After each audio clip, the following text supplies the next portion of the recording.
How do you work with interpreters? So an interpreter has to be, at the same time, an interpreter and an advocate to discern what the student needs. They have to know if the teacher is speaking too fast and manage that situation if so. I used interpreters all throughout my education. I had mostly positive experiences when I was young.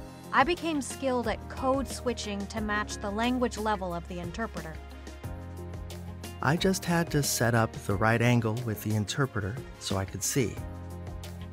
For example, thinking back to my 10th grade English class, I sat 3 or 4 chairs back in the leftmost row of the classroom, so I could comfortably see the interpreter who sat on the opposite side of the room. This was because if the teacher stood on the right side of the classroom, I could comfortably glance at both the interpreter and the teacher. Do a comprehension check.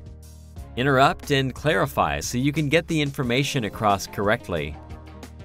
I ask my interpreter to please start interjecting when classmates are at the end of their statement, so I can jump in with my thoughts. I always communicate with my interpreter about my goal. I have to let them know how I want to come across. If I want to be assertive, I ask them to make their voice stronger to be more direct. I do that to make sure they represent me accurately. The interpreter is my access to the real world. They are speaking my words.